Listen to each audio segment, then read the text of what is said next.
So if you've ever been on GLP-1 for weight loss, you may have seen results, but coming off the medication is the real challenge. In just 5 days, Prolong activates the same fat burning and cellular rejuvenation benefits triggered by fasting, all without giving up real food, helping you maintain your hard-earned progress. If you try this, you are going to love it. So check it out. For a limited time, Prolong is offering listeners 15% off site-wide, plus a $40 bonus gift when you subscribe to their 5-day program. Just visit prolonlife.com/prosecutors. That's PROLONLIFE.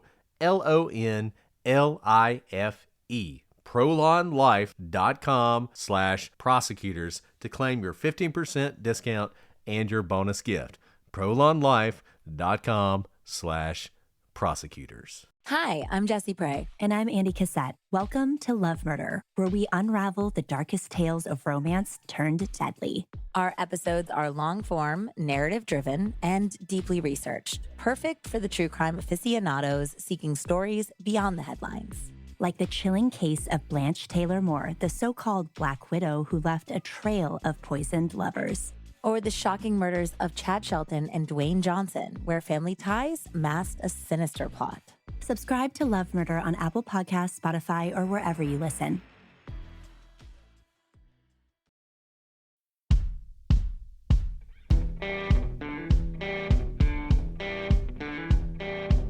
I'm Brett, And I'm Alice. and we are the Prosecutors.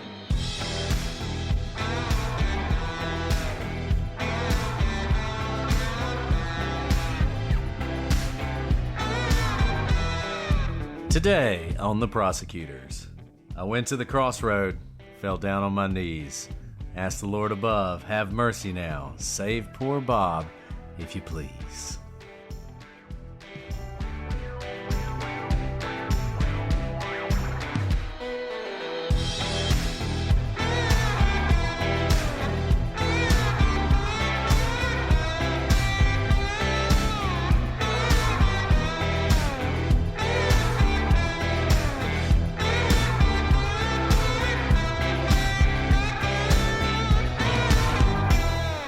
Hello, everybody, and welcome to this episode of The Prosecutors. I'm Brett, and I'm joined, as always, by that hellhound on my trail, Alice. Oh, Brett, here we go. I feel like when we start getting into the depths of October, Mr. Edgar Allan Poe, poet, comes out. Well, you know, Robert Johnson, the king of the Memphis blues, one of the greatest guitarists ever, who, it is said, sold his soul to the devil at a crossroads one night so that he could play guitar better than anyone in the world. He wrote lots of great songs, and he loved to write songs about roads, crossroads, spooky things that happen in the night when you're traveling. And it seemed like an appropriate guy to cite, given what we're going to be talking about today. Good thing I just finished my road trip, because I certainly don't want to be going on any road trips after tonight's episode. Yeah, you know, the great thing, this is obviously our third October episode. I hope you guys have been enjoying October. And always, the one before the Halloween episode tends to be the one that is the most paranormal, and that will be no different tonight. The United States has an abundance of haunted highways, and we wanted to talk about some of them with you. And this is the kind of thing where you can have a little homework. If, like Alice, you love the spooky, the supernatural, the scary, you can visit these highways and byways across America and travel on them yourself and see if you have any supernatural experiences. I assume that's going to be your winter break plan, right? I was going to say, you using the royal you and not really me, because I will never seek these roads out myself, because as you listen to today's episode, you'll see why you might want to join Team Alice and avoid these highways for life. Oh, whatever. We've all been there. We all know the feeling. You're driving alone at night, and suddenly the hair on the back of your neck stands up. Your anxiety peering over your shoulder. Did you just hear something move in the back seat? I know Alice always checks her back seat before she goes anywhere. She's that urban legend. And I used to do that too. I don't do it so much anymore, but I used to always check my back seat, because you never know what might be lurking back there. And you start to wonder, has the street always been this dark? And the feeling mostly ends when you're back home in your driveway, wondering what got you so worked up in the first place. But maybe the unprompted scare wasn't totally random. Maybe there was something lurking just outside the safety of your car. Something your subconscious was aware of, but you weren't. And aren't you glad you didn't break down on a lonely stretch of highway? And the U.S. is reported to have some of the most haunted highways in the world. There are reports of ghost hitchhikers, hellhounds, cryptids, you name it. These roads have seen it. And the 4 we're going to discuss today might make you reconsider your next late night drive. We couldn't just do one because Brett wants to make sure that lest you think this is, a coincidence on one road. He is a man of evidence. He is showing you 4 different places. I am an unwilling passenger on this road trip of horror. There you go. Hey, 2 of us can be poetic. Let's go on our first one. U.S. Route 491. It was previously U.S. Route 666. And can we just stop before we even start talking about this road? Did nobody think, maybe we should name it something else? Maybe 666 is just not what we should go for. They skipped 13 on most buildings still to this day, but really they got to 651 and they're like, 652, 653, you know what? We got to have a 666. Can't break up the continuity. Yeah, wild. But anyways, it did exist. Now, I guess at some point they decided to rename it, and that was probably smart. Yeah, and the fact that 491 is available lets me believe that 665 and below numerically, a lot of those were available. It wasn't numerically that we needed to go to the next number, 666. Someone had fun naming that road, but it wasn't just fun and games. Route 666, a 200-mile road through New Mexico, Colorado, and Utah, really home to a lot of unexplained phenomenons, is infamously known as the Devil's Highway. Well, seems pretty obvious. First, 666 is the biblical number of the beast. And secondly, because of its relatively high number of fatalities. Now, this route is not for the faint of heart. You're driving through desert-like conditions for the majority of it. And in addition to that, gas stations are few and far between. This is not a place where you want to run out of gas or break down, because there are stretches of 100 miles or more without a single place to stop for gas. Finally, winter weather is a real threat here, with elevations as high as 9,000 feet. The risk of snow and black ice is significant on this Route 666. I'm glad this isn't just some road like in the middle of like a big city or something. And people are just like, ooh, it's spooky because it's 666. It's actually, even if it didn't have the number, it seems like it would be a pretty scary place to end up on, the side of the road. 100 miles is a long time to go without gas. That's a long time. Those of us who have a half tank of gas seems like a lot. You surely can find another gas station. You were just talking about potty training your kids. I mean, imagine you got a kid in the back seat, and 20 miles into it, they're like, I need to go to the bathroom. Guess you just pulling over and going to the desert. 666. Everyone's wearing a diaper, including mom and dad. Now, Route 666 was officially renamed to U.S. Route 491, not until 2003, though. But many believe that the original name was fitting, considering the ghoulish goings-on along this brutal stretch of road. A lot of people say you can rename places, you can rename people, but the original name is what tells the truth of the personality. And here, I think we see why. One of the most popular sightings on Route 666 is that of Satan's own sedan, a black sedan that chases down drivers once night falls. Now, drivers describe this intense feeling of fear coming over them as darkness falls, and all of a sudden, headlights rapidly approach their car. Now, no matter how fast they go, they can slam down on the gas pedal, go as fast as they can. They can't seem to outrun this black sedan, which ultimately forces them off the road, but then vanishes in an instant. I mean, if the devil was going to drive anywhere, it would seem like Route 666 is the place to go. I think there was a horror movie called Route 666. I could be wrong about that. Sounds about right, and if not, it's a great title. There's a lot of great horror movies that are all about horrible things that happen on the highways. But Anyway, yeah, so that's freaky, but that is not the only ghost car that people claim to see on Route 666. You know, it's funny because you have Route 66, and that's like the cool drive to California. But you add a 6 to it, and all of a sudden it gets creepy. So there is a haunted semi-truck driven by an evil spirit. Semis, for those of you who don't know, maybe in another country, is the big, like, 18-wheelers type trucks. People have reported having sudden car troubles along this highway. When they pull over, a semi-truck driving extremely fast reportedly starts driving directly at them with the intention of hitting them. But of course, as soon as it's upon them, it vanishes and they don't know what happened. People often describe seeing a pack of hellhounds, large hounds with snarling jaws and fiery eyes, chasing after them, which are so fast, because they're supernatural, that they're able to match the vehicle's speed no matter how fast it's going. And these hounds have allegedly caused many traffic accidents, with some even claiming they're able to shred tires with their teeth and jump into the car and attack the driver. Now, I don't know that we have any recorded incidents of that, but what I could definitely imagine, not to be all rationalist here, but let us recall, we got 100 miles between gas stations. Can you imagine? You're driving down this road in the middle of the night. There are no other cars. There are no gas stations. There's nothing to see.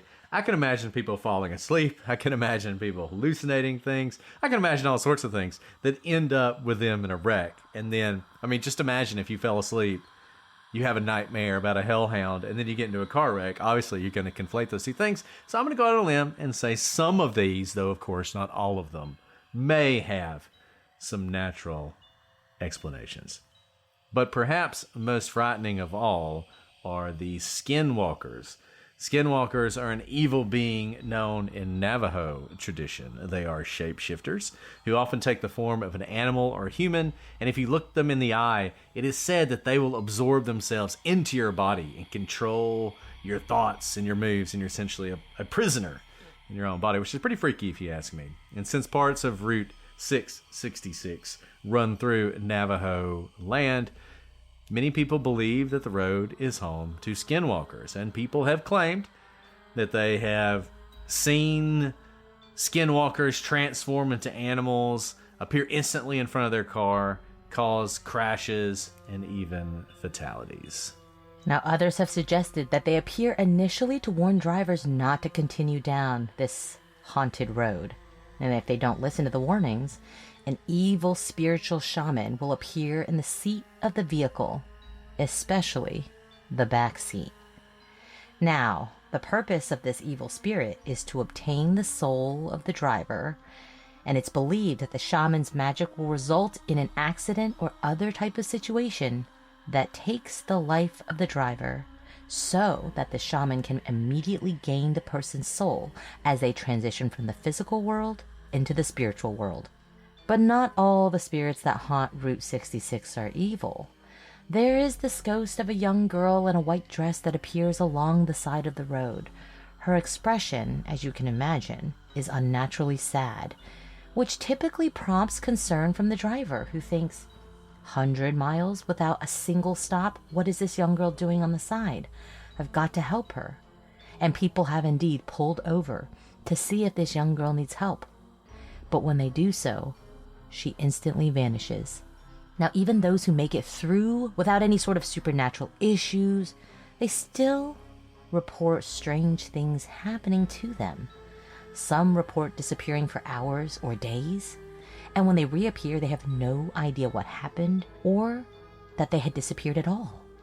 Others claim that they arrived at their destination much later than they should have, without any reason or explanation, and feeling like the drive took the time it should have taken, but they blink and it's like they went through a time portal. All of a sudden, hours have gone by. And, it's interesting because one thing that I like about all these stories is, as you will see, there are similarities throughout them. There are sort of common threads. I'm really fascinated by folklore and sort of how it spreads and how people have all these ideas in common. And, you see these stories, for instance, of the hitchhiker. You're going to see some more as we talk. You hear those stories really all over the country. There are people who will claim to have seen hitchhikers on the road, ghost hitchhikers. They give them an address and the person takes them to the address and it's a cemetery. Or they give them an address and it's a house, but then the person's gone and the driver gets out and they go up to the house and knock on the door and someone answers and they say, hey, this weird thing just happened to me. And the person says something like, yes, you're not the first one. That was my daughter. She was killed 10 years ago in an accident, right? Like, these are very common legends that you see throughout the United States. And I'm sure other areas of the world also have similar things. You know, it's just funny because in the modern world, you have modern folklore, and these are the kind of things you see. I would read a book on sort of modern folklore that collected these stories. People used to do that. You don't see it as much now as you used to, but Route 666, it's a good place to start because you see so much in common with other things. And I'll say this as far as paranormal activity goes, this idea of missing time is also common. So missing time happens a lot when people see UFOs. This area is also pretty famous for having a lot of UFO activity. And so there's this notion of missing time and what happens during that time. It's hard to say. We saw some of this, I think, with the Mothman story, and people had missing time. So always interesting to see. Always love those stories. I'm just going to say as we get into this, if you have any of these stories, I would love to hear them. So share with us any of your ghostly apparitions on the side of the street, or missing time, or aliens, or anything else. All right, so that brings us to our second location, Route 2A in Haynesville, Maine. And this is one of the most haunted stretches of road in the United States. It's Route 2A. It runs from South Aroostook County of northern Maine, and particularly the area that runs through the Haynesville Woods. Now, before the creation of I-95, this road was heavily trafficked by truckers transporting Maine's potato harvest to other states. Did you know they grew potatoes in Maine? I didn't, but apparently it is something they do. And the road, you see why these roads get their reputation. I mean, Route 666 was doomed from the beginning, but nevertheless, this is a extremely dangerous road, particularly if there's snow or ice on the road. It has near 90-degree turns in certain sections, which you combine that with ice, darkness, someone driving a little faster than they should, or maybe they've had a couple drinks, and you can imagine why this road has claimed so many lives over the year. And it even inspired a song by country musician Dick Curlis in 1965 entitled A Tombstone Every Mile, which gives you an idea of just how dangerous this road is. But not all the victims of this brutal road seem to be resting peacefully, and some still haunt the Haynesville forest even today. One such ghost is that of a young woman who appears on the side of a road. Does this sound familiar, by the way? Needing help. Now, when a driver pulls over to offer her a ride, she accepts. Now, those who have picked up this mysterious woman describe a chill in the air surrounding her, and as the car nears the end of the road, the woman mysteriously vanishes into thin air. Legend has it that this vanishing woman is the ghost of a newlywed bride who was in a car accident with her new husband in those very same woods. While her new husband died immediately, the woman was able to free herself from the wreckage. But once out of the car, she was unable to walk and met her end by freezing to death at the side of the road, where she, as some claim, stays to this day looking for a ride for help. And other drivers have reported seeing a little girl in need of help. And just like the bride, she accepts a ride when offered but disappears from the car as the road ends. And this is said to be the ghost of either Janet Marie Rouse or Melody L. Shorey. And these two 10-year-old girls were both tragically hit and killed by tractor trailers on August 22nd, 1967. What a tragic day when two different 10-year-olds were hit and killed on this stretch of road on the same day. Now, another haunting tale, and I love this one, in the tiny town of Haynesville is that of the Flesher Witch. According to local lore, a young girl named Annie Wilcox moved with her family to Haynesville at some time in the 1800s. And almost immediately, Annie began experiencing strange things at their Haynesville home. At first, it was just scratching noises at the window, almost as if someone was trying to get into her bedroom. Alice, have you ever seen the movie Salem's Lot? It's based on a Stephen King book. Oh, yeah, of course I have. No one believed. Well, if you've seen the original made-for-television movie, which was really freaky, there's this scene where this boy, he's in his bedroom, and he wakes up to the sound of scratching noises on the window. And when he looks over, it's one of his friends who's been turned into a vampire, and he's like floating there, scratching on the window, asking him to let him in. So you should check that out sometime. Anyways, so I've been queued up for tonight. So Annie wakes up to this scratching noise at the window, and it escalates into her blankets being pulled off in the night by an invisible presence. And she even felt as if someone was biting her skin, and she swore that she could hear whispers in an indistinguishable language. Now, Annie's parents, understandably, ignored these concerns. You're dreaming. Nothing is happening. They chalked it even up to attention seeking from Annie. But once Annie ran into their room crying in the middle of the night, and her face was filled with bloody scratches. All of a sudden, her parents began to take her seriously. They had to listen. Annie told them that an old woman with a melting face had attacked her. They went into her room to check it out.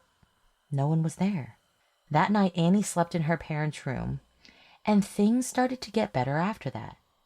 That was until about a month later, when Annie was out walking in the woods with her family. She was walking just a little bit behind everyone, and at some point, her parents realized that they had lost sight of Annie. Shortly after, they heard a scream, but no matter how hard they looked, they couldn't find Annie anywhere. Weeks later, a group of hunters found Annie's body in a clearing in the woods, and her face was missing. Lying next to her on the ground was the corpse of an old woman whose face looked like melting wax. But that wasn't the end of the tragedy for the Wilcox family. Devastated by the loss of Annie, her mother hanged herself not long after. Sometime after that, Annie's brothers drowned. Now, Annie's father, who was the only remaining member of the Wilcox family, went slowly insane. He began to scratch and scratch and scratch at his face as if to remove his own face. And eventually, he wandered off into the Haynesville woods and was never seen again. So, sounds like we all need to visit Haynesville.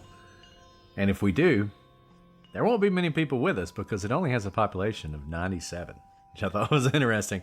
By the way, if you want to read more of this, you can read a book called New England Folklore, The Flesher Witch Menace in the Maine Woods. Check that out. Someone in the chat just asked if it's hanged or hung. You hanged people and you hung pictures. So that's the answer to your question. It's kind of dark. All right. Yeah. That's a dark October grammar lesson. There you go. Everybody, it is my favorite time of year. Fall is upon us, and that means not only the spooky season, but also cooler days ahead. And they call for layers that last. And let me tell you, Quince is my go-to for quality essentials that feel cozy, look refined, and won't blow your budget. I talked to you before about my sports coat that I got from Quince. Well, I've just added 3 shirts that go with it. So recently I was at an event, and man, I am decked out in Quince stuff, and I look good and I feel good too. And you should check it out. We're talking about $50 Mongolian cashmere premium denim that fits like a dream, and luxe outerwear you'll wear year after year. These are the pieces that you'll turn into your fall uniform. Because Quince partners directly with top-tier ethical factories and cuts out the middleman, they deliver luxury quality pieces at half the price of similar brands. It's the kind of wardrobe upgrade that feels smart, stylish, and effortless. So what are you waiting on? Find your fall staples at Quince. Go to quince.com/prosecutors for free shipping on your order and 365-day returns. Now available in Canada too. That's QUINCE.com/prosecutors to get free shipping and 365-day returns. Quince.com/prosecutors. Guys, I don't know about you, but there's nothing I love more than laying on the couch, underneath the blanket, curled up, maybe watching some football, maybe watching some true crime. You never know. It depends on the day. And that's why I was so excited to get a blanket from Lola. And I would love to tell you about how wonderful it is and how soft it is, but I can't because my kids have stolen the blanket. They love it so much. It is so soft. It is so comfortable. It is so warm. They beg me to let them have the blanket. And so inevitably, one of my kids is wrapped up in this huge Lola blanket. You're going to love it as much as they do. Lola is the world's #1 blanket, crafted with ultra soft, luxury vegan faux fur and a signature 4-way stretch that sets it apart. And it's machine washable, important when your kids are constantly playing with it. Double hemmed for durability, and it stays flawless. No piling, no shedding, even after repeated washes. It's going to look good in your house. It's going to feel good too. And it's a great gift. It's personal, beautiful, and something people actually use every day. It has over 10,000 5-star reviews, and it's no surprise that it is called the world's #1 blanket. So, for a limited time, our listeners are getting a huge 35% off discount on their entire order at lolablankets.com by using code prosecutors at checkout. That's 35% off. Just head to lolablankets.com and use code prosecutors. 35% off. And after your purchase, they will ask you where you heard about them. Please support our show and tell them we sent you. Wrap yourself in luxury with Lola Blankets. From 1989 to 1995, Nurse Kristen Gilbert murdered 4 of her patients at the Veterans Affairs Medical Center in Massachusetts, and she's suspected of killing dozens more. On Mind of a Monster, a podcast from ID, criminal psychologist Dr. Michelle Ward dives into Kristen Gilbert's twisted mind to try and find out why she killed her patients and how she was able to do it in front of her colleagues. She speaks with detectives, journalists, nurses, and victims' families to unpack Gilbert's life and crimes on Ward C. Listen to Mind of a Monster, The Killer Nurse, wherever you get your podcasts. All right, so that brings us to our third location, New Jersey. And that's right, we're going to the Jersey Shore to hang out with the stars of that show. No, we're not doing that because that wouldn't be scary at all. No, we're going to the Clinton Road in West Milford, New Jersey. So Clinton Road has famously been referred to as the most haunted street in America. Now, so far every street we've talked about has been the most haunted street in America, but nevertheless, we're going to give it to them. I mean, Jersey needs something, right? This eerie 10-mile stretch is located in Passaic County, New Jersey, and runs through the town of West Milford from Route 23 to Upper Greenwood Lake. Clinton Road is very secluded, with very few houses visible the entire 10 miles and almost nowhere to turn off. It is heavily shaded and nearly pitch black when traveling at night. To make matters worse, and probably the most horrifying thing that we will discuss in this entire episode, this road is home to the longest stoplight in America. It lasts for over 5 minutes. And let me just say, if I was driving down a road... Why would you need a 5-minute light in the middle of nowhere? I don't know. I mean, it also has to be the most run stoplight anywhere, right? I would run it. 100% I'd run it. Like, who's going to sit in the middle of these, like, pitch black woods on this deserted street that's super haunted at a red light that's 5 minutes long? I've definitely run red lights in scary towns like that where there's no one around. It's like 3 a.m. and I'm like, I'm not going to be a sitting duck. I'm going. I'd rather pay a ticket. Well, there you go. So if you're brave enough to travel down this road, your sanity will be tested, if not by the spirits that lurk there, but by the 5-minute stoplight. So one of the most notorious sightings occurs at a place called Dead Man's Curve, which is a straight part of the... No, I'm just kidding. It's a tough curve with 2 bridges near the Clinton Reservoir. Legend has it, if you toss a coin in the water, a ghost boy will toss it back to you. And according to local lore, the boy died when his friends dared him to wait on the bridge while they drove to Route 23 and back. And if you peer into the water below, it is filled with coins from curious passer-bys. I always wonder if the people who tell people this then like sneak down, hide under the bridge, and like throw some coins back at people and freak them out. That'd be a pretty good way to spend like a boring Saturday night, right? And then Get you some get to beers. like cash out on your little casino every so often. There you go. So another curve on the road, because like everyone we've talked about, this is a curvy road which leads to a lot of tragedies, is called Dangerous Curve, I guess. It's descriptive. Spot on, right? I mean, yeah, a little on the nose, but that's okay. And it has claimed several lives over the years, and drivers have reported seeing several ghosts along the stretch, as many as 3 at a time. 3 ghosts at a time. That's pretty good. Why settle for 1 ghost on Route 666 when you can see 3? And locals believe those who died there are trying to warn others to be safe. So they're helpful ghosts. They're friendly ghosts. They're like Casper. They're like those commercials you see on that the state runs that like tell you like, don't go around the bar at the railroad track, or don't tailgate the school bus. It's like that, but ghost form. You know what's a surefire way to get me to crash my car? Is if I see a ghost or 3 ghosts on the side of the road. I bet if you run that red light, the ghosts immediately appear and are like, hey, shouldn't be doing that. That's a good way to get yourself killed. And then I immediately veer off the road into a ditch. Speaking of these names, when I was on this road trip that I was talking about at the beginning, where I had to stop every 20 to 40 minutes because Brittany potty trained herself and insisted on going potty, I was looking at the map. And have you been here? Did you know that this creek is in Alabama? Murder Creek.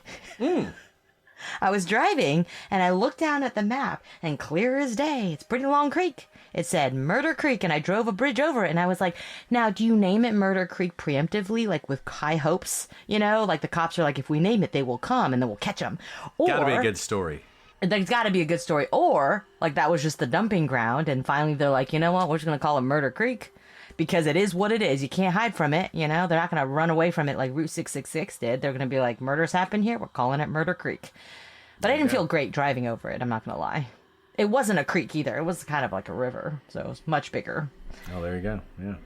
So, another common tale is that of 2 park rangers who patrol the woods, what a horrible job to be one of 2 park rangers who have to patrol this lonely Especially if you have to do stretch. it forever. Forever. There you go. Hikers and campers have reported that they see these 2 park rangers dressed in old-timey uniforms, checking on them. Now, one group asked about the rangers at the park office the next day. Because, man, these 2 park rangers sure are working hard, working all the time. Can't we even get them some up-to-date uniforms? But when they ask about them at the park office, they're told that there were no rangers out on patrol at the time they visited. They are thought to be the ghosts of 2 park rangers who died on the job in 1939 near Terrace Pond. And even in death, they roam the woods seeking to keep visitors safe from the same wilderness that claimed their lives so many years ago. Are these not the most New Jersey ghost ever? You know, New Jersey, you can't even pump your own gas because, you know, they're so, like, officious and controlling of you. We got park ranger ghosts checking in on you to make sure you're doing what you're going to do. We got 3 ghosts making sure you're driving properly. I mean, this is like, seriously, these ghosts couldn't be more Jersey if they literally were tanning and doing laundry. I mean, goodness I gracious. do wonder if this is really a great marketing campaign by local law enforcement. They're like, look, budget cuts here this year. We don't have enough people to roam the woods and to like sit on the sides, traffic ticketing people. But if we start spreading these ghost stories, maybe people will listen to these mirages and then every once in a while beam out some white light. Really, And they couldn't brilliant. afford new park ranger uniforms. So they're really just, they're like, all we got is these like 1930s park ranger uniforms. Sorry. Yeah. That's right.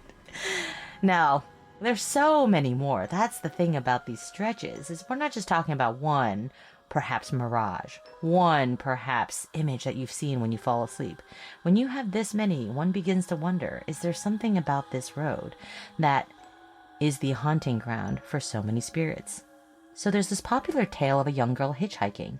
She's always seen wearing an old-style clothing, and she has her thumb out for a ride in a classic hitchhiking motion. But once a driver pulls over, she vanishes out of thin air. She is reportedly most active when the weather is bad. Now, ghosts of people aren't the only ghoulish figure seen on Clinton Road. There is a ghost pickup truck as well. People have reported that a black pickup truck drives the road at night, honking the horn and chasing cars down. Some have reported seeing the full truck, but others only see its lights. It's believed to be the ghost of Giles Jones, who lived in a farm off of Clinton Road while he was alive.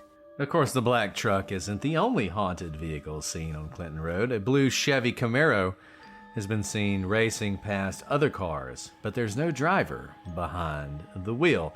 And this is said to be the ghost of a girl who died when she crashed her car on Clinton Road back in 1988. But the horrors of Clinton Road extend beyond ghoulish spirits, and it is not the haunting or the 5-minute stoplight that make it famous. Not only have there been hellhounds reportedly spotted, there's also the Jersey Devil, a cryptid so popular it is the mascot of the New Jersey Devils hockey team. So there you go. And it allegedly dwells in the woods of New Jersey right off of Clinton Road. So if you want to see the Jersey Devil, head to Clinton Road, hang out at the stoplight for 5 minutes, and you'll probably see it walking across the street. It's also the site of the former Cross Castle. This was a 3-story stone castle with 40 rooms, a pretty significant place. And the castle was built in 1905 by Richard Cross as his family home. Now, it has been torn down since 1988, but it is a place of legend, and to this day, it is said to have been a frequent hangout for devil worshippers. I don't know if they're New Jersey devil worshippers or Satan devil worshippers. It's hard to say, but that's what people say. And a popular spot for rituals. And some even claim you can hear the distant sound of chanting when you visit the castle's ruins today. And if all that haunting and cryptids and everything else wasn't enough, it is also home to some true crime tales as well. Can't make this up. In 1983, a cyclist spotted vultures circling a tree. So, what is this cyclist going to do? I would have just kept cycling, but they're like, hey, I should check it out and see what the vulture's going after. And what does he find? A garbage bag. And he doesn't have to look inside of it because there's a human head sticking out of it. So the police come and investigate this, and it actually was really important that this person looked at this because this murder and the investigation into it led to the conviction of the notorious mafia hitman Richard Iceman Kuklinski. So there you go. Some horrors are more corporeal than others. I see vultures circling all the time, and I've never stopped. Exactly. I would just be like, oh, it's probably like a dead Jersey Devil. Got hit by a semi-truck or something. They're eating him. So we talked about 3 locations, and they're great. They're wonderful. But I got to tell you, this next one we're going to talk about is so interesting because we're not going to do what we've done up to this point, which is tell you all these stories about various things that happened.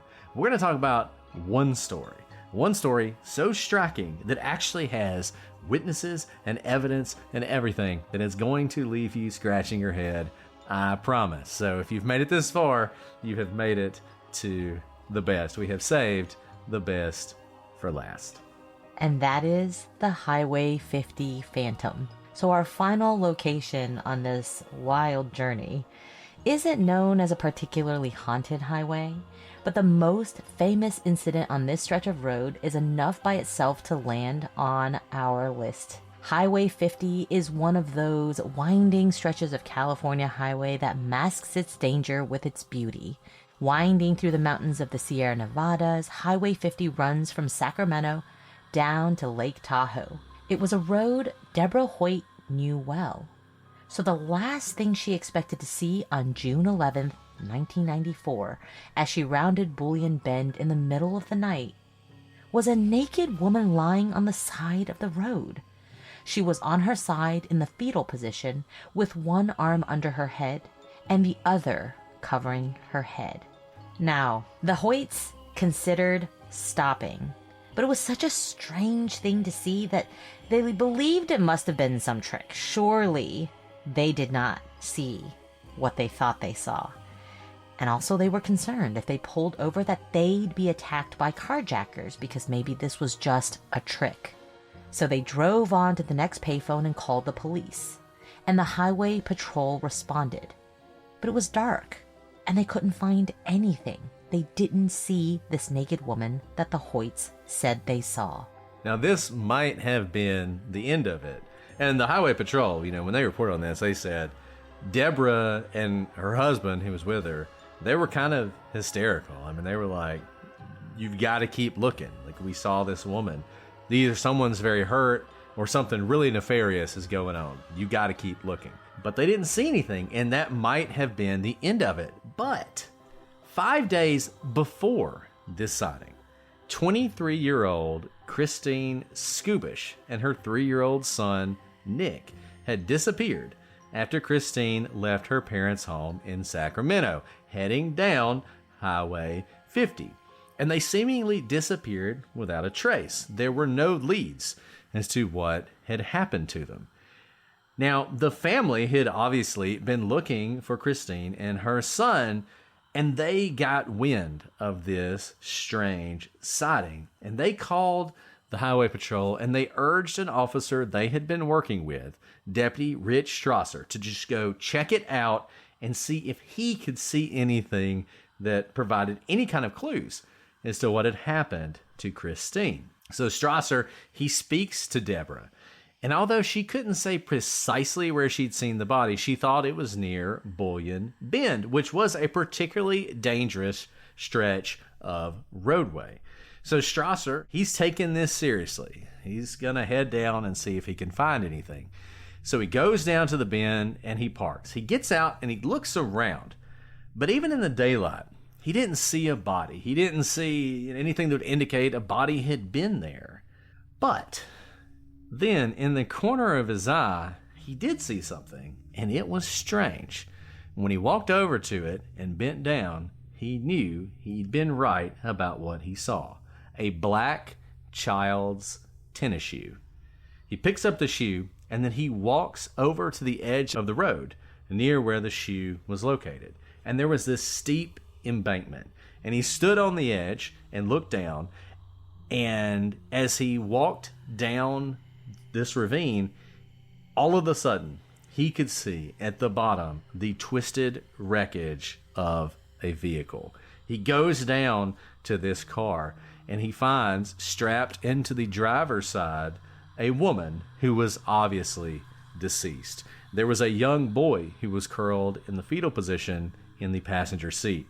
Strasser, even looking at the child, believed he was certainly dead as well, but he reached over to check his pulse anyway, and when he touched the child, Nick took a breath.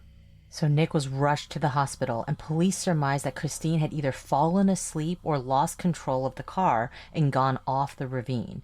Now, she'd been killed instantly, but Nick had survived, and he had been there alone for 5 days while motorists passed by, never knowing what was at the bottom of the ravine. Doctors would later say that Nick was on the verge of death when he was found, with perhaps only an hour left to live. Of course, that leaves the mystery. What in the world did Deborah see? There was no nude woman on the side of the road, not even a mannequin. Initially, some thought it might have been Christine, but she had died on impact. And even if she didn't, she was wearing her clothes when she was found. And then there was Nick. Nick would tell investigators that he remembered everything that happened, particularly the nights, each night, that he waited alone for someone to find him. Specifically, he remembered a white light surrounding the car after the accident, and there was a woman he believed was this woman who stayed with him every night. And that has led some people to wonder, maybe there was a woman on the side of the road after all. But it wasn't a body. It was a spirit, that of Christine, doing all she could to lead someone to her son. This is a very famous story. It absolutely happened. You can find, there's an Unsolved Mysteries episode about it. There's a Paranormal Witness episode about it. Nick recovered, is healthy, and Deborah and her now ex-husband continues to say, this is exactly what we saw. And, you know, it's one of those things, if you think Deborah's making it up, well, it certainly was a good coincidence because it led to finding these two people on the side of the road. So that concludes our road trip through the most haunted roads in America. I hope you made it all the way with us and didn't pick up any unwanted passengers on the way. If you're listening to this in the car, you might want to check the back seat just to make sure there's nothing lurking there behind you. All right, guys, so we want to hear what you think about these stories. We want to know if you have any stories about paranormal events on roads, highways, airplanes, trains, automobiles, boats, wherever. If it involves transportation, go ahead and shoot it our way. I want to know if you've ever experienced lost time. That'd be cool too.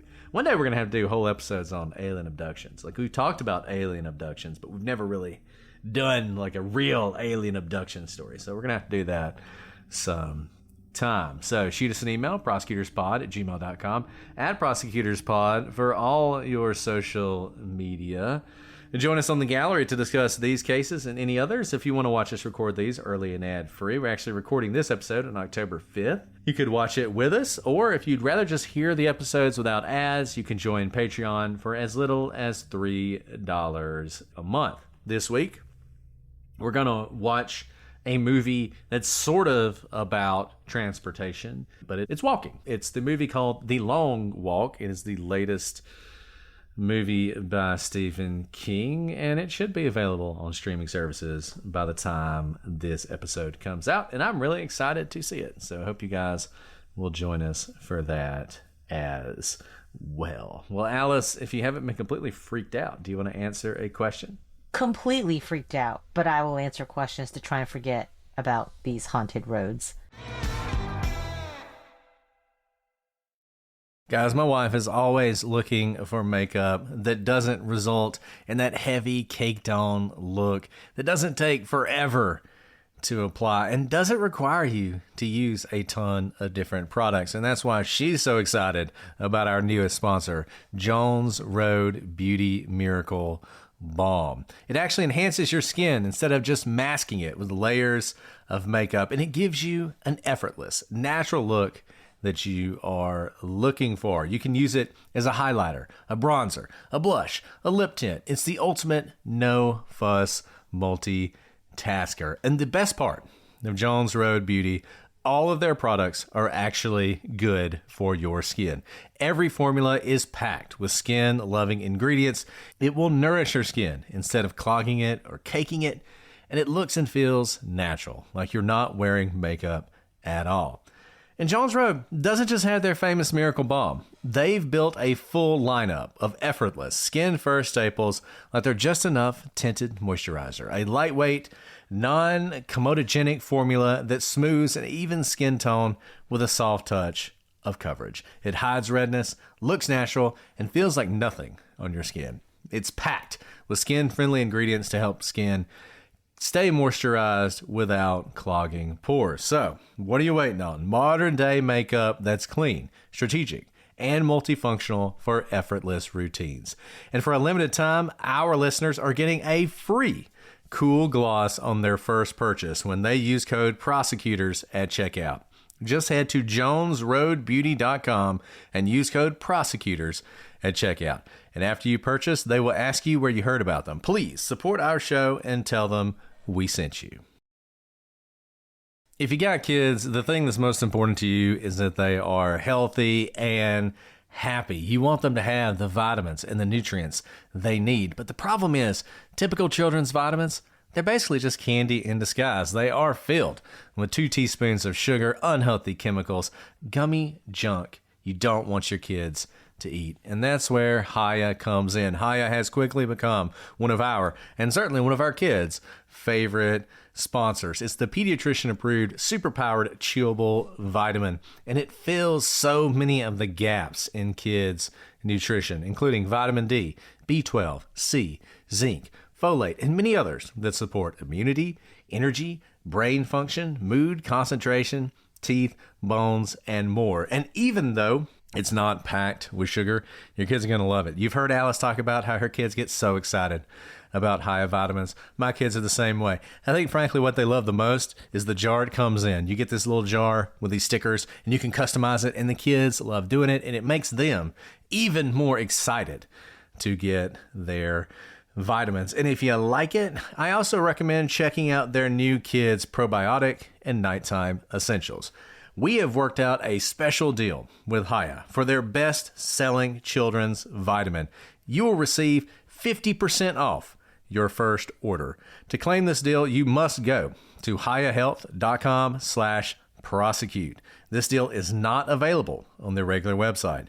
Go to hiyahealth.com/prosecute. That's hiyahealth.com/prosecute and get your kids the full body nourishment they need to grow into healthy adults. So I will say this, we've kind of run out of Halloween things. I think I said this last episode. If you have any good Halloween questions you want to ask us, ask them now and we will get them for you on the next year. Assuming we're still around doing this, the Lord willing and the creeks don't rise, and we haven't been murdered by Jersey Devils or ghost cars or anything else, or the seance that eventually I'm going to make Alice do. We'll be back. So Never. Leave us some good Halloween questions. Okay, so this is Oh no. this is a funny question, but I'm interested in your answer. Anyways, okay, this is from Leah, and Leah wants to know, have you ever been in a fight? Have I ever been in a fight? A fight, yeah, I assume like a physical altercation. Let me think about this before I answer. Okay, do you want me to answer? I can. Oh yeah, go for it. I'll answer and you can think about it while you answer. So when I was like a kid, like in grade school, like little fights that didn't mean anything, I've never been in a fight as an adult, but I do have a funny story. So I'll tell a funny story in response to this fight question, because this was like close. It almost turned into fight. This is, you'll see. You'll enjoy this. All of you will enjoy this. So it was back in 2005. It's been 20 years since this happened. And it was the Friday before the Alabama-Florida game in 2005. Those of you here Alabama fans will remember this was like a great victory for Alabama. It was totally unexpected. We just blew Florida off the field. It was a great game. It was a little tragic because we did lose Tyron Prothro to a pretty traumatic leg injury in the game. But the game itself was great. Beside the point. So the night before, I'm there. Obviously, I'm going to the game. I'm in Tuscaloosa. I'm hanging out with some friends. And I go over to one of their apartments. And we're all actually sitting. There's like a truck parked in front of the apartment. And we're all sitting in the bed of the truck. And some people are drinking, though obviously I would never drink in public because that's illegal. So we're just hanging out. It's, I don't know, who knows what time it is, like 1 o'clock in the morning. So this car pulls up. It's like a Toyota Camry. It pulls up and it just stops in front of the truck, or in front of the truck bed where we're all sitting.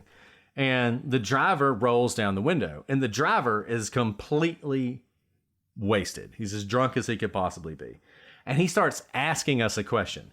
And we're like, we have no idea what he's asking. And so he keeps asking, and we're like, what? What are you trying to ask? And so this girl who's sitting in the passenger side, she leans over and she yells out a question. She's also obviously very drunk. She yells out a question. And we're like, we can't understand anything you're saying. So she like yells some sort of obscenity at us, right? I can't remember exactly what she said, but I do remember that the person sitting next to me then called her a not nice word, right? So at that point, the passenger door opens and she gets out and she starts walking around. And she walks around and she stands right in front of us. And she says, what did you call me? And then she says, nobody calls me. And she says the word. As she says it, though, she rears back and she slaps me as hard as she can right across the face. I mean, and I was so stunned by this because I didn't say anything to her. I didn't react, right? She just slaps me as hard as she can. Frankly, I've never been hit by that. Were you closest to her? I think she must have thought it was me because it was my friend who was standing right next to me who said it.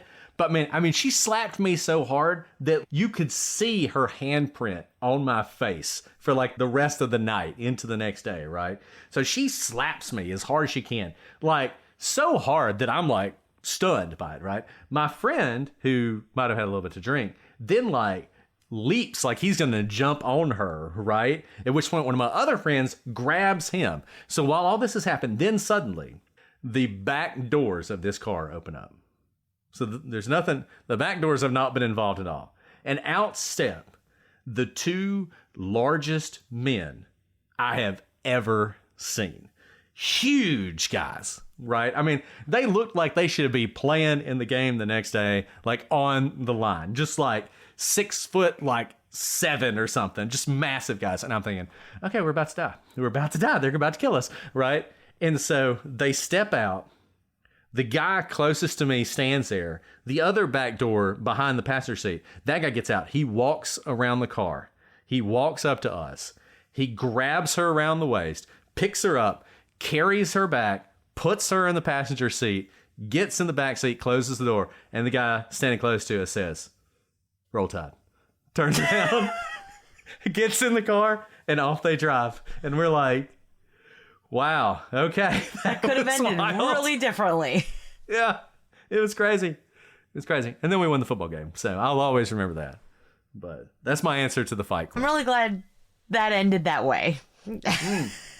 Good job for not hitting her back. I mean, I couldn't even make thoughts at that point. She hit me so hard. I mean, that is so insane. Okay, no, I've never been in a fight. Goodness gracious, because maybe no, you didn't do anything wrong in that instance, except keep poor company. I was in the wrong place at the wrong time. You were really in the wrong place. Take my advice, kids. Nothing good happens after midnight. This is true. And also, your friend's words may be unfairly imparted onto you. No, I was trying to think, no, I've never slapped anybody. I've hardly even raised my voice.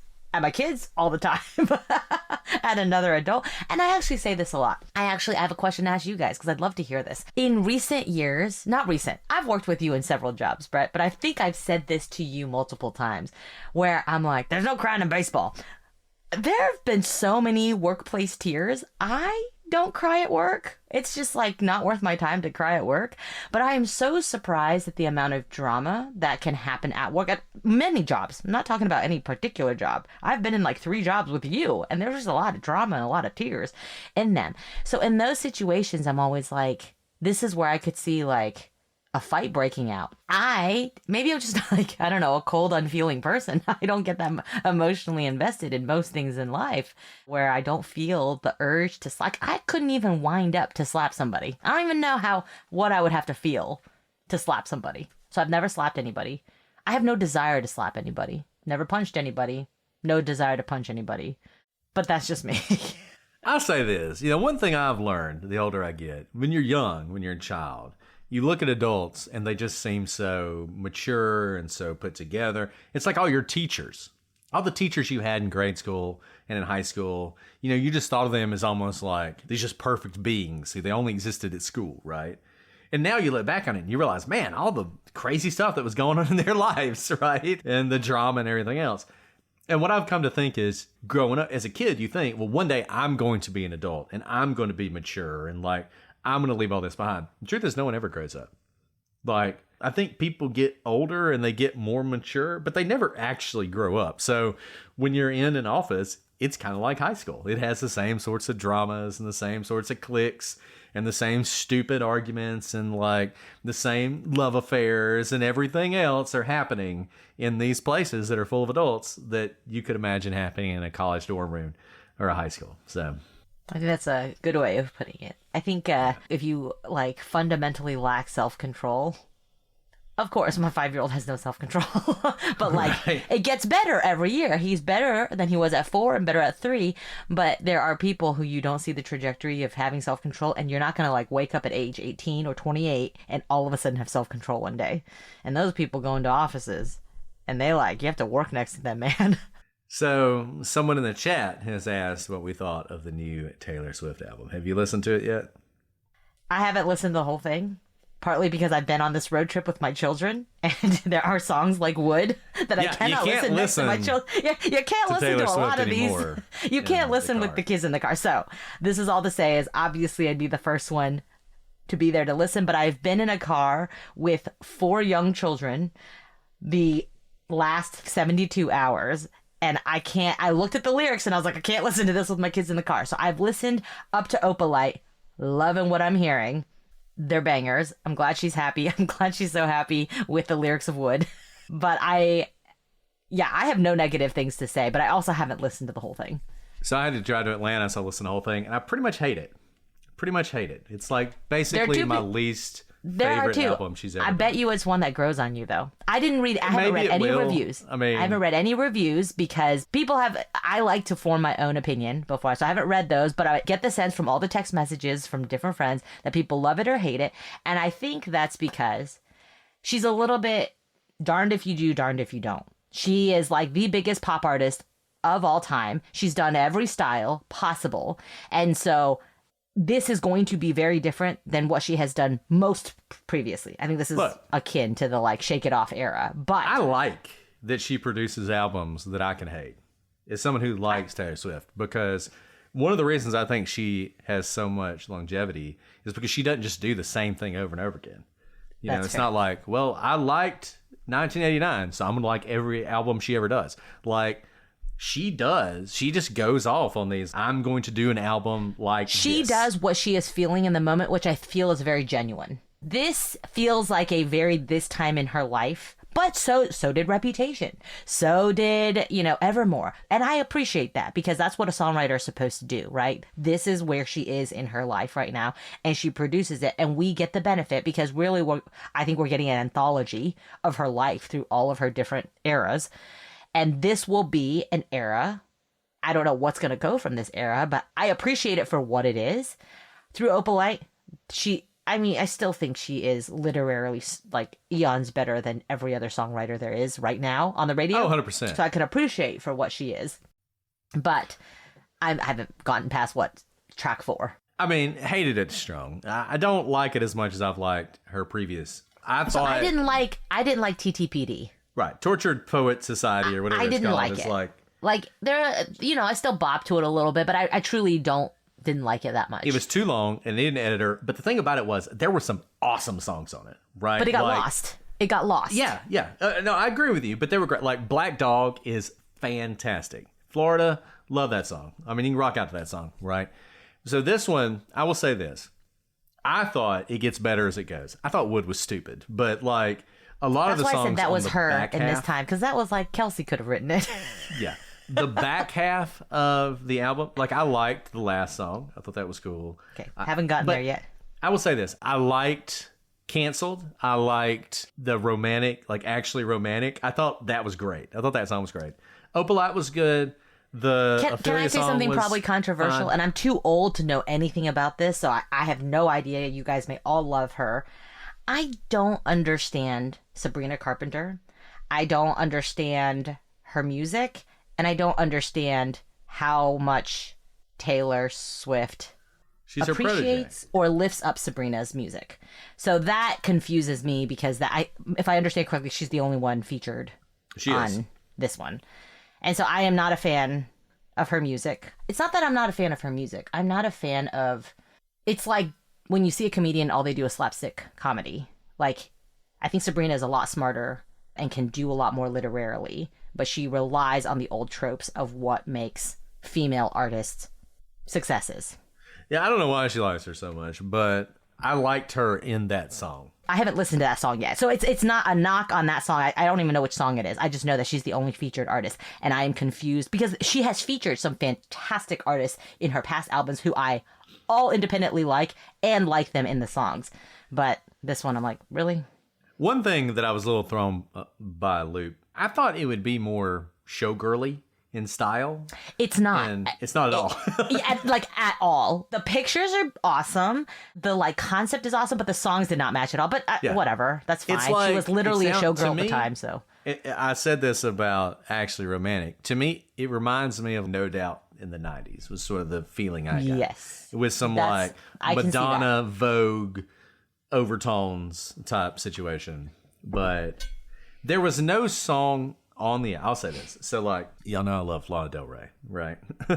So when she did the album, did you know there's a tunnel under whatever road it was? I can't even remember what it is. Sunset Boulevard or whatever.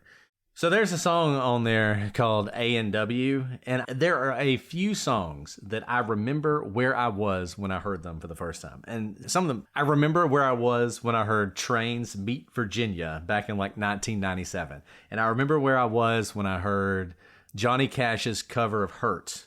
And I remember where I was when I heard Dashboard Confessionals of the song about Your Hair's Everywhere. I remember where I was when I heard the song. And I remember driving at night, listening. I was actually driving from Tuscaloosa, and I was listening to that album. And this song, A&W, comes on. And like, the song was just, number one, you know how she does that whole breathy singing thing? So she does that in that song, and it makes you turn it up because you can't quite hear her. And I'm convinced this is a trick because about halfway through, like the beat drops on that, and it's like your whole car vibrates, and it is the most awesome experience the first time you hear it. There's nothing like that on this album. There was nothing where I was like, wow, that is an awesome song. So the album as a whole maybe is good, but there was just nothing that really stood out to me and made me think I'm going to be listening to that song in like 10 years. So and I'll say one more again, this is more seeing the whole showgirl lead up. I think everyone can express themselves in the same way. I am not loving the hypersexualized album feel. Not talking about Wood. That's actually a hilarious song. But like, I am not loving. For example, I definitely cannot play this album around my kids. I can't even have the icons of the pictures on my phone. Like, you know, my kids can see like whatever picture is playing for the song. I can't have that around too because it's like way hypersexualized. Look, if I looked that good, I would probably be strutting around in nothings as well. But I think she can do so much without, again, putting herself at the level that I think less talented artists have to do in order to get people to turn their heads. She turns heads with things that come from her brain. And I have not loved that because I am also very cognizant with a daughter. I want to show them that there are ways to be successful and beautiful and talented and desirable. That is not just being completely hypersexualized. In Folklore, she wore a cardigan the whole time. And it was beautiful. It was beautiful. Truly she was beautiful. And the songs are amazing and everything. I mean, I don't know. So that is, like again, that is not about the music, but it is, and look, she can experiment with whatever she wants, and she does. She goes from one to the next, but like, I just think that she is a once in a multi-generation talent. And what's been able to set her apart are things like, she is obviously beautiful. Like, I think she is just absolutely stunning and gorgeous. I don't actually understand all of her songs about how she was bullied as a young kid because I'm like, you're stunning. Like, I would never bully you. But I do think she doesn't have to become what Sabrina Carpenter is on every single one of her shows and on every single one of her music videos because she is just so talented. And I've never even thought about the fact that she wasn't half naked on all of her videos until more recently when I was like, my kids like looked at my phone like, what is that? And I was like, oh, That's why I can't listen to the song, because I can't even have it like paused on my phone, because my kids will take my phone and see like a half naked picture of someone on it. So that's just kind of a commentary of this era, shall we say. Yeah, I'm ready for the next era. I mean, and honestly, and this is just a personal thing. And the other thing, the thing about Swifties that I get sick of is they're so cultish. Like, you got to love everything she ever did. You can't say a negative word about her. Or like, oh, so terrible. Whatever. Like, I personally appreciate the more folklore style to this and some of her previous albums. I'm not as into like the poppy stuff as some. I love her poppy stuff, so that is not my knock on it. I loved Blank Space. Like, the people that she wrote Blank Space was 1989 was great. It was it's the same people she wrote those with, so I was expecting more of those. Like, Blank Space lyrics, phenomenal, and like sick beat, right? See, I prefer her with Antonov. Is that his name? She did not work those with songs the are guy. awesome, like Champagne Problems. Those are fantastic songs. But that was what I loved about both of them, is like I could love them for what they were. This one was not so far. The 4 songs that I've listened to, but I'm still jamming out to them. And I'm about to make a long drive, not on Route 666, but I'm about to make a long drive, and I'm probably going to listen to it like 3 times in a row. And I'm very excited about. So I'll tell you what happened and this happens to me. This actually happened to me with one of Lana Del Rey's releases. And I always know, to me, this is a sign that this one is good. When I'm listening to the album and I'm thinking, man, I would really want to listen to this other album this person did. So that happened to me. Like, I got about halfway through it and I was like, you know what? I'm going to listen to folklore. Like, I like it. So that happens to me sometimes. So I listen to the whole thing. I listen to all of it. I might listen to it again, but I would just rather listen to some of her other stuff than this. So I don't know. Well, I have 3 more trips coming up with no kids. Really excited to fully listen to all of them. And then I will give you my notes. But also, they're just my notes. Actually Romantic. You can love it. You can love it. I really liked that. I thought Actually Romantic was so I've heard it's really funny. Is that right? It is. It is funny. Really funny? Yeah. I've tried not to read the lyrics before I listen to, so I don't fully know. Wow. You got an extra couple episodes. Like a mini episode. All right, guys. Well, this has been fun. Let us know what you think of the latest Taylor Swift album. This is a safe space, not a blank space, a safe space where you can share whatever views you want to share. Well, look, we only got one more Halloween episode left. I know I'm sad, you're sad, everybody's sad, but time marches on. But next week, we will have our last October episode, and it is one of my favorite topics. So usually our last one is something that I really love, and this is one that I really love. And I really enjoyed researching because I learned a lot that I didn't even know was true. So fascinating. I'm really looking forward to it. I hope you guys will join us for that. But until then, I'm Brett. And I'm Alice. And we are the Prosecutors.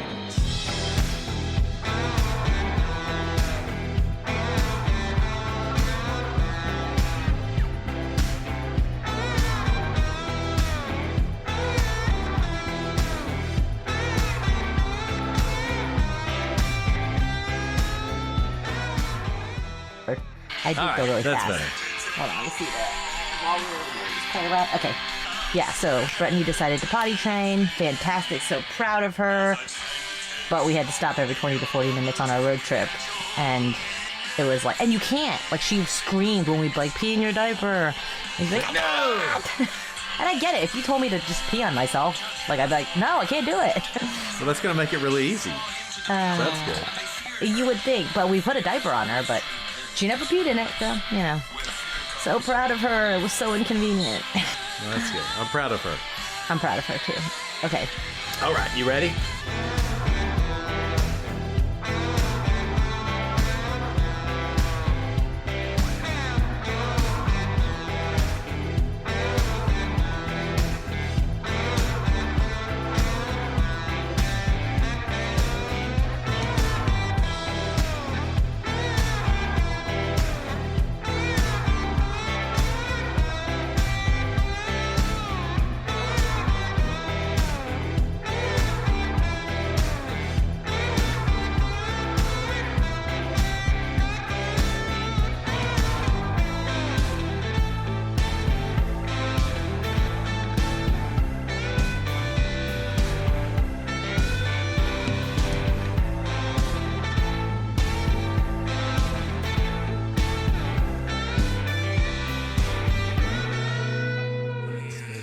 works.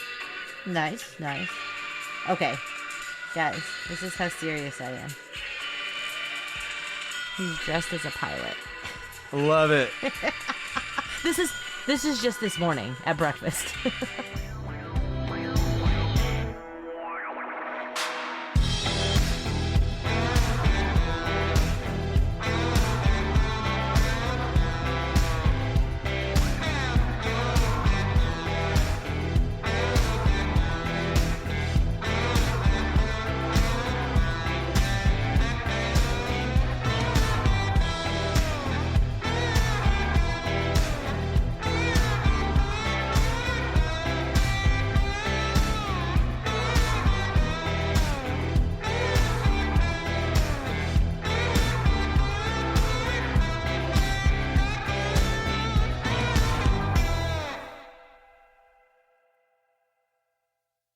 This October, Fear is free on Pluto TV with horror movie collections from Paranormal Activity, The Ring, You will die in 7 days. Scream, and From Dusk Till Dawn. This is my kind of place. And don't miss the man-made nightmares in Mary Shelley's Frankenstein or the world-ending chaos in 28 Days Later. Something in the blood. All the scares, all for free. Pluto TV. Stream now, pay never.